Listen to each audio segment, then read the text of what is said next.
ಎಲ್ಲರಿಗೂ ನಮಸ್ಕಾರ. ಇವತ್ತಿನ ರೆಸಿಪಿ ನುಗ್ಗೆ ಸೊಪ್ಪಿನ ಚಟ್ನಿ ಪುಡಿ.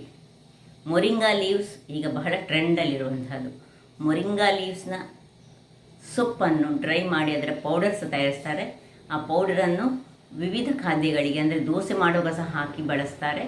ಅಥವಾ ಈ ಚಟ್ನಿ ಪುಡಿಯಲ್ಲಿ ರೀತಿಯಲ್ಲಿ ಮಾಡಿದರೆ ಅನ್ನಕ್ಕೆ ಕಲಸಿ ತಿನ್ನಲಿಕ್ಕೆ ಅಥವಾ ದೋಸೆಯೊಟ್ಟಿಗೆ ತಿನ್ನಲಿಕ್ಕಂತೂ ಬಹಳ ಚೆನ್ನಾಗಿರ್ತದೆ ಮತ್ತು ಆರೋಗ್ಯದಾಯಕ ಸಹ ಹೌದು. ಇವತ್ತು ನಾನು ಈ ನುಗ್ಗೆ ಸೊಪ್ಪಿನ ಚಟ್ನಿ ಪುಡಿ, ಅದು 1 ವರ್ಷಗಳ ಕಾಲ ಹೇಗೆ ಅದನ್ನು ಮಾಡಿಟ್ಕೊಳ್ಬೋದು ಎಂಬುದನ್ನು ತೋರಿಸ್ಕೊಟ್ಟಿದ್ದೇನೆ. ಬಹಳ ರುಚಿಕರವಾಗಿ ಬರುವಂತಹ ಈ ಆರೋಗ್ಯದಾಯಕವಾದ ನುಗ್ಗೆ ಸೊಪ್ಪಿನ ಚಟ್ನಿ ಪುಡಿಯನ್ನು ಹೇಗೆ ಮಾಡುವುದನ್ನು ನೋಡುವ ಮೊದಲು, ಯಾರೆಲ್ಲ ನನ್ನ ಚಾನಲನ್ನು ನೋಡ್ತಿದ್ದೀರಿ, ಯಾರೆಲ್ಲ ಇನ್ನೂ ಸಬ್ಸ್ಕ್ರೈಬ್ ಮಾಡಿಲ್ಲ, ದಯವಿಟ್ಟು ಸಬ್ಸ್ಕ್ರೈಬ್ ಮಾಡಿ ಸಪೋರ್ಟ್ ಮಾಡಿ ಅಂತ ಹೇಳ್ತಾ ಬನ್ನಿ ಅಡಿಗೆ ಮನೆಗೆ ಹೋಗೋಣ. ನಮಸ್ತೆ ಮಿತ್ರರೇ, ಇಲ್ಲಿ ನೋಡಿ, ಇವತ್ತು ನುಗ್ಗೆ ಸೊಪ್ಪಿನ ಚಟ್ನಿ ಪುಡಿ ಮಾಡೋಣ. ಇದನ್ನು ಮಾಡಲಿಕ್ಕೆ ಮೊದಲನೇ ದಿವಸವೇ ನುಗ್ಗೆ ಸೊಪ್ಪನ್ನು ಚೆನ್ನಾಗಿ ತೊಳೆದು ಒಂದು ಬಟ್ಟೆಯಲ್ಲಿ ಹರಡಿಟ್ಟುಕೊಂಡು ಇದರಲ್ಲಿ ಸ್ವಲ್ಪ ಸಹ ನೀರಿನ ಪಸೆ ಇರಬಾರ್ದು. ನೋಡಿ, ಮರುದಿವಸ ಒಂದೊಂದು ಸ್ವಲ್ಪ ಹಣ್ಣಾಗ್ತದೆ, ಅದನ್ನೆಲ್ಲ ತೆಗೆದು ಬಿಸಾಡ್ಕೊಳ್ಬೇಕು.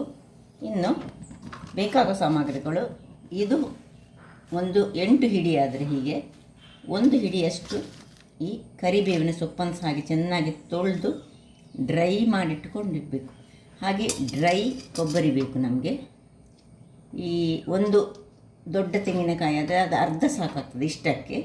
ತುಂಬ ಪ್ರಮಾಣದಲ್ಲಿ ಮಾಡೋದಾದರೆ ಒಂದು ಇಡೀ ತೆಂಗಿನಕಾಯಲ್ಲಿ ಒಂದು 10 ಹಿಡಿಯಷ್ಟು ಈ ನುಗ್ಗೆ ಸೊಪ್ಪು ತಗೊಂಡೆ ಆರೋಗ್ಯಕ್ಕಂತೂ ಬಹಳ ಒಳ್ಳೆಯದು. ಯಾವಾಗಲೂ ಈ ಅನ್ನದೊಟ್ಟಿಗೆ ಸ್ವಲ್ಪ ನಮಗೆ ಖುಷಿಯಾಗೋದಿಲ್ಲ ಆದರೆ ಸಹ ಈ ನುಗ್ಗೆ ಸೊಪ್ಪು ನಮ್ಮ ದೇಹಕ್ಕೆ ಹೋಗಲೇಬೇಕು. ಹೋದರೆ ಒಂದು ಸೂಪರ್ ಫುಡ್ ಅಂತಲ್ಲಿ ನಿಮಗೆ ಗೊತ್ತುಂಟು ನುಗ್ಗೆ ಸೊಪ್ಪು. ಹಾಗಿರುವಾಗ ಇಲ್ಲೀಗ ಒಂದು 10 ಎಳೆಯಷ್ಟು ಬೆಳ್ಳುಳ್ಳಿ ಅಂತ ಎತ್ಕೊಂಡಿದ್ದೇನೆ. ಈ 10 ಸಿಪ್ಪೆ ತೆಗೆದದ್ದು, 10 ಸಿಪ್ಪೆ ಇದ್ದದ್ದು. ಇದು ಹೀಗೆ ಆದರೆ ಇಲ್ಲಿ 1 ಚಮಚ ಉದ್ದಿನಬೇಳೆ, 1 ಚಮಚ ಈ ಕಡಲೆಬೇಳೆ, 1 ಸಣ್ಣ ತುಂಡು ಬೆಲ್ಲ ಬೇಡದು ಸ್ಕಿಪ್ ಮಾಡ್ಬೋದು ನೀವು, 1 ಸಣ್ಣ ತುಂಡು ಹುಳಿ, ಇನ್ನು 1/4 ಚಮಚದಷ್ಟು ಮೆಂತ್ಯ ಆದರೆ 1 ಚಮಚದಷ್ಟು ಕೊತ್ತಂಬರಿ ಬೀಜ, 3/4 ಚಮಚದಷ್ಟು ಜೀರಿಗೆ ಮತ್ತು 10 ನಿಮಗೆ ಖಾರಕ್ಕೆ ತಕ್ಕ ನಾನು 10 ಮೆಣಸು ತೆಗೆದುಕೊಂಡಿದ್ದೆ. ನೀವು ನಿಮಗೆ ಬೇಕಿದಷ್ಟು ಮೆಣಸನ್ನು ತೆಗೆದುಕೊಳ್ಬೋದು. ಮತ್ತು ಸ್ವಲ್ಪ ಹಳದಿಯ ಪುಡಿ ಬೇಕು. ಈಗ ಮೊದಲಿಗೆ ಎಲ್ಲವನ್ನು ಒಂದೊಂದಾಗಿ ಡ್ರೈ ರೋಸ್ಟ್ ಮಾಡಿಕೊಳ್ಬೇಕು. ಸೊ ಹೀಗೆ ಚೆನ್ನಾಗಿ ಇದನ್ನು ಚೆನ್ನಾಗಿ ರೋಸ್ಟ್ ಮಾಡೋಣ. ನೋಡಿ, ಇದು ಒಳ್ಳೆ ರೋಸ್ಟ್ ಆಯಿತು. ಇದು ಉಬ್ಬಿ ಬರಬೇಕು. ಉಬ್ಬಿ ಬಂದಾಗ ಇದನ್ನು ಈಗ ತೆಗೆದುಕೊಳ್ಳೋಣ. ವೀಕ್ಷಕರೇ, ಇದಿಷ್ಟು ಈಗ ಉಬ್ಬಿ ಬಂತು. ಉಬ್ಬಿ ಬರಲಿಕ್ಕೆ ಆಗುವಾಗ ಇದು ಕರೆಕ್ಟ್ ಬಾರದು, ಸದಾ ಉರಿಯಲ್ಲಿ ಎಲ್ಲವನ್ನು ಮಾಡಬೇಕು. ಇದನ್ನೊಮ್ಮೆ ತೆಗೆದುಕೊಳ್ಳೋಣ. ಸ್ವಲ್ಪ ತಣ್ಣಗಾಗಲಿಕ್ಕೆ ಅದನ್ನೆಲ್ಲವನ್ನು ಬಿಟ್ಟುಕೊಂಡು ಈಗ ಜೀರಿಗೆ ಮೆಂತ್ಯ ಇದನ್ನು ಸಹ ಹಾಗೆ ಸಣ್ಣ ಉರಿಯಲ್ಲಿ ಇದನ್ನು ಹುರಿದುಕೊಳ್ತಿದ್ದೇನೆ. ನಾನು ಸ್ವಲ್ಪ ಪ್ರಮಾಣದಲ್ಲಿ ಮಾಡೋದ್ರಿಂದಾಗೆ ಸ್ವಲ್ಪ ತೆಗೆದುಕೊಂಡಿದ್ದೇನೆ. ತುಂಬ ಪ್ರಮಾಣದಲ್ಲಿ ಮಾಡಿಟ್ಟುಕೊಂಡು ವರ್ಷಾನುಗಟ್ಟಲೆ ಇದನ್ನು ಇಡ್ಬೋದಂತೆ. ಮತ್ತು ಯಾವಾಗ ಬೇಕಾಗ ಅನ್ನದೊಟ್ಟಿಗೆ ಅಥವಾ ದೋಸೆ ಒಟ್ಟಿಗೆ ಯಾವುದರೊಟ್ಟಿಗೆ ಸ್ವಲ್ಪ ತಿಂದರೆ ಆರೋಗ್ಯಕ್ಕೆ ಬಹಳ ಉತ್ತಮ. ಇಷ್ಟ ಆಗುವಾಗ ಇದನ್ನು ಸಹ ಒಂದು ತೆಗೆದುಕೊಳ್ಳೋಣ. ಇನ್ನೀಗ ಈ ಏನು ಬೆಳ್ಳುಳ್ಳಿ ಸಿಪ್ಪೆ ತೆಗೆದಿದ್ದೇವೆ ನೋಡಿ, ಅದನ್ನು ಸ್ವಲ್ಪ ಜಸ್ಟ್ ಕೊದ್ದುಕೊಳ್ಳೋಣ. ಅದರೊಟ್ಟಿಗೆ ನೋಡಿ, ಈ ಹುಣಸೆ ಹುಳಿಯನ್ನು ಸಹ ಹಾಗೆ ಸ್ವಲ್ಪ ಹೀಗೆ, ಹುಣಸೆ ಹುಳಿಯ ಬದಲು ಕೆಲವರು ಅಮ್ಚೂರ್ ಪೌಡರ್ ಹಾಕ್ತಾರೆ. ನಾವು ಕರಾವಳಿಗರು ಹೆಚ್ಚಾಗಿ ಅಮ್ಚೂರ್ ಪೌಡರನ್ನು ಯೂಸ್ ಮಾಡೋದಿಲ್ಲ. ಹಾಗಾಗಿ ಇದನ್ನು ಸಹ ಸ್ವಲ್ಪ ಇದರಲ್ಲಿ ಹೀಗೆ ಹುರಿದುಕೊಳ್ಬೇಕು. ಇದನ್ನು ಸಹ ತೆಗೆದುಕೊಳ್ಳೋಣ. ಸ್ವಲ್ಪ ಜಸ್ಟ್ ಇದಾದರೆ ಇದೆಲ್ಲ ಈಗ ತಣ್ಣಗಾಗಬೇಕು. ಅದರ ಮೊದಲು ಈಗ ಈ ಒಂದು ನುಗ್ಗೆ ಸೊಪ್ಪು ಚೆನ್ನಾಗಿ ಹುರಿದುಕೊಳ್ಳೋಣ. ಹುರಿದೇಳಿ ಡ್ರೈ ರೋಸ್ಟ್, ಎಲ್ಲ ಸಹ ಡ್ರೈ ರೋಸ್ಟೇ ಮಾಡೋದು, ಯಾವುದಕ್ಕೆ ಸಹ ಎಣ್ಣೆ ಈಗ ಹಾಕಲಿಕ್ಕಿಲ್ಲ.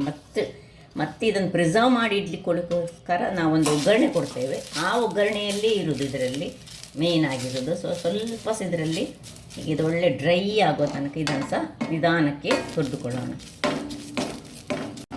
ಇಷ್ಟ ಆಗುವಾಗ ಇದೀಗ ಡ್ರೈ ಆಯಿತು. ಈಗ ಇದನ್ನು ಇಲ್ಲಿ ತೆಗೆದುಕೊಳ್ಳೋಣ. ಅದೇ ಇದರಲ್ಲಿ ಈಗ ಕರಿ ಲೀವ್ಸ್, ಒಂದು ಹಿಡಿಯಷ್ಟು ಕರಿ ಲೀವ್ಸನ್ನು ಹಾಕ್ಕೊಳ್ತಿದ್ದೇನೆ. ಸೊ ಅದನ್ನು ಸಹ ಹಾಗೆ ಚೆನ್ನಾಗಿ ಸಣ್ಣ ಉರಿಯಲ್ಲಿ ಫ್ರೈ ಮಾಡಿಕೊಳ್ಳೋಣ, ಅಂದರೆ ರೋಸ್ಟ್ ಮಾಡಿಕೊಳ್ಳೋಣ. ನೋಡಿ, ಇಷ್ಟು ಡ್ರೈ ಆಗುವಾಗ ಇದನ್ನು ಈಗ ತೆಗೆದುಕೊಳ್ಳೋಣ. ಈಗ ಇದಕ್ಕೆ ಈ ಕೊಬ್ಬರಿಯನ್ನು ಸಹ ಸ್ವಲ್ಪ ಇದನ್ನು ಒಳ್ಳೆ ರೋಸ್ಟ್ ಮಾಡಿಕೊಳ್ಳೋಣ. ನೋಡಿ, ಇದು ಒಳ್ಳೆ ರೋಸ್ಟ್ ಆಯಿತು. ಈಗ ಇದನ್ನು ಆಫ್ ಮಾಡಿಕೊಂಡು ಎಲ್ಲವನ್ನು ಸಹ ನೋಡಿ, ಕೊಬ್ಬರಿ, ಮೆಣಸು ಮತ್ತೆಲ್ಲ ಸಾಂಬಾರು ಪದಾರ್ಥ ಏನು ಯೂಸ್ ಮಾಡಿದ್ದೇವೆ ಅದರೊಟ್ಟಿಗೆ ಈ ಎಲೆಗಳು ಎಲ್ಲವನ್ನು ಸಹ ಒಳ್ಳೆ ತಣ್ಣಗಾಗಬೇಕಿದು. ನೋಡಿ, ಕ್ರಿಸ್ಪಿಯಾಗಿ ಬರಬೇಕೆಲ್ಲ ಸಹ. ಹಾಗೆ ಇದು ತಣ್ಣಗಾದಮೇಲೆ ಇನ್ನೇನು ಮಾಡೋದನ್ನು ನೋಡೋಣ. ವೀಕ್ಷಕರೇ ನೋಡಿ, ಎಲ್ಲ ತಣ್ಣಗಾಯಿತು. ಈಗ ಎಲ್ಲವನ್ನು ಈ ಒಂದು ಮಿಕ್ಸಿ ಜಾರ್ನೊಳಗೆ ಹಾಕೊಳ್ಳೋಣ. ಅದರೊಟ್ಟಿಗೆ ಎಲ್ಲ ಮಸಾಲೆಗಳು ಎಲ್ಲವನ್ನು ಹಾಕ್ಕೊಂಡು ಸ್ವಲ್ಪ ಬೆಲ್ಲ ಆಪ್ಷನಲ್, ಬೇಕಿದಷ್ಟು ಹಾಕ್ಕೊಳ್ಬೇಕು. ಬೇಕಿದ್ರೆ ಮಾತ್ರ ಈ ಫ್ರೈ ಮಾಡಿದ ಬೆಳ್ಳುಳ್ಳಿ, ಅದರೊಟ್ಟಿಗೆ ಹುಳಿ ಎಲ್ಲವನ್ನು ಸಹ ನಾವು ಇದರಲ್ಲಿ ಹಾಕಿ ಇದಕ್ಕೆ ಸ್ವಲ್ಪ ಹಳದಿಯ ಪುಡಿಯನ್ನು ಹಾಕ್ಕೊಳ್ಳಿಕ್ಕೆ ಉಂಟು. ಇದರಲ್ಲಿ ಇರುವುದು ಮತ್ತು ಸ್ಟೋರ್ ಮಾಡಿಡಲಿಕ್ಕೆ ಇದಕ್ಕೊಂದು ಚೆನ್ನಾದೊಂದು ಒಗ್ಗರಣೆ ಕೊಡಲಿಕ್ಕೆ ಉಂಟು. ಒಗ್ಗರಣೆ ಒಟ್ಟಿಗೆ ಆ ಒಂದು ಪೌಡರನ್ನು ಏನು ಮಾಡೋದು ಅಂತ ಹೇಳ್ತೇನೆ. ಅದರೊಟ್ಟಿಗೆ ಸ್ವಲ್ಪ ಹಿಂಗು ಇಷ್ಟನ್ನು ಹಾಕಿ ಇದನ್ನು ಡ್ರೈ ಪೌಡರ್ ಒಳ್ಳೆ ಎಷ್ಟು ನಿಮಗೆ ಫೈನ್ ಪೌಡರ್ ಮಾಡಲಿಕ್ಕೆ ಆಗ್ತದೆ ಅಷ್ಟು ಫೈನ್ ಪೌಡರನ್ನು ಮಾಡಿಕೊಂಡು ತರಬೇಕು. ವೀಕ್ಷಕರೇ ನೋಡಿ, ಇಷ್ಟು ಗ್ರೈಂಡ್ ಆಗುವಾಗ ಇದಕ್ಕೀಗ ನಾನು ಉಪ್ಪನ್ನು ಹಾಕ್ಕೊಳ್ತಿದ್ದೇನೆ. ರುಚಿಗೆ ತಕ್ಕಷ್ಟು ಉಪ್ಪು ಹಾಕ್ಕೊಳ್ಳಿ. ನಾನು ಪಿಂಕ್ ಸಾಲ್ಟು ಹಿಮಾಲಯದ ಹಾಕ್ಕೊಳ್ತಿದ್ದೇನೆ. ಕಲ್ಲುಪ್ಪು ಹಾಕಿದರೆ ಸಹ ಬಹಳ ಒಳ್ಳೆಯದು. ಈಗ ಪುನೊಮ್ಮೆ ಇನ್ನೊಂದು ಸರ್ತಿ ಗ್ರೈಂಡ್ ಮಾಡ್ತೇನೆ. ವೀಕ್ಷಕರೇ ಇಲ್ಲಿ ನೋಡಿ, ಒಳ್ಳೆ ಪೌಡರ್ ರೆಡಿ ಆಯಿತು.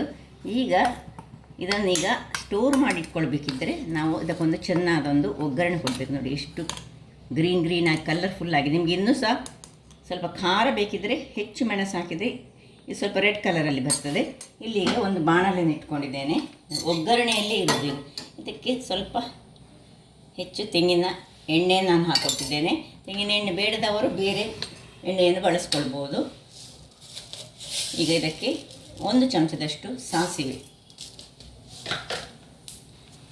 ಒಟ್ಟಿಗೆ ಸಾಸಿವೆ ಹೊಡೆಯುವಾಗ ಈ ಕಡಲೆಬೇಳೆಯನ್ನು ಹಾಕ್ಕೊಳ್ತಿದ್ದೇನೆ. ಸಾಸಿವೆ ಹೊಡೆದುಕೊಳ್ಳಿ. ಸೈಡ್ಸಲ್ಲೇ ಹಾಕೊಳ್ಳೋಣ. ಇನ್ನು ಆಗ 10 ಕಾಳು ಇದು ಪಾಡ್ಗಳಷ್ಟು ಬೆಳ್ಳುಳ್ಳಿ ಹಾಕಿದ್ದೇವೆ. ಪುನಃ ಈಗ ಸಿಪ್ಪೆ ಇರುವಂತಹ 10 ಕಾಳುಗಳಷ್ಟು ಹಾಕ್ಕೊಳ್ತಿದ್ದೇನೆ ಬೆಳ್ಳುಳ್ಳಿ. ಒಳ್ಳೆ ಅದರಲ್ಲಿ ಉರಿ ಹದ ಇರಲಿ. ಇನ್ನು ಕರಿ ಲೀವ್ಸ್ ಪುನಃ ಸ್ವಲ್ಪ ಅದನ್ನು ಹೀಗೆ ಕೈಯಲ್ಲಿ ಕ್ರಷ್ ಮಾಡಿಕೊಳ್ಳೋಣ.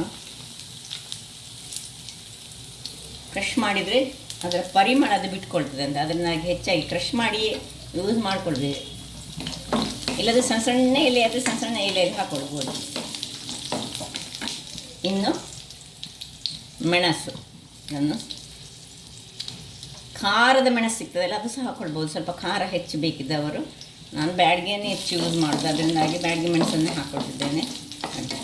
ಒಗ್ಗರಣೆ ಒಂದು ಬೆಳ್ಳುಳ್ಳಿ ಸ್ವಲ್ಪ ಕ್ರಿಸ್ಪಿಯಾಗಿ ಬರಬೇಕು, ಅಷ್ಟು ತನಕ ಇದನ್ನು ನಾವು ಹುರಿದುಕೊಳ್ಳೋಣ. ಈಗ ಕೊನೆಯಲ್ಲಿ ನಾನು ಸ್ವಲ್ಪ ಹಿಂಗು, ಆಗ ಸ್ವಲ್ಪ ಹಿಂಗನ್ನು ಹಾಕ್ಕೊಂಡಿದ್ದೇವೆ. ಸ್ವಲ್ಪ ಹಿಂಗನ್ನು ಹಾಕ್ಕೊಳ್ತಿದ್ದೇನೆ ನಾನು. ಹಿಂಗೆ ಬೇಡದಿದ್ದರೆ ಸ್ಕಿಪ್ ಮಾಡ್ಕೊಳ್ಬೋದು. ಕೆಲವರು ಬೆಳ್ಳುಳ್ಳಿ ಒಟ್ಟಿಗೆ ಹಿಂಗನ್ನು ಯೂಸ್ ಮಾಡೋದಿಲ್ಲ. ಹಿಂಗೆ ಬೇಡದಿದ್ದರೆ ಸ್ಕಿಪ್ ಮಾಡ್ಕೊಳ್ಳಿ. ನೋಡಿ, ಒಳ್ಳೆ ಈಗ ಈ ಪೌಡರನ್ನು ಇದಕ್ಕೆ ಹಾಕ್ಕೊಂಡು ಇದು ಎಣ್ಣೆಯಲ್ಲಿ ಡ್ರೈ ಆಗೋ ತನಕ ನಾವು ಇದನ್ನು ಹುರಿದುಕೊಳ್ಬೇಕು.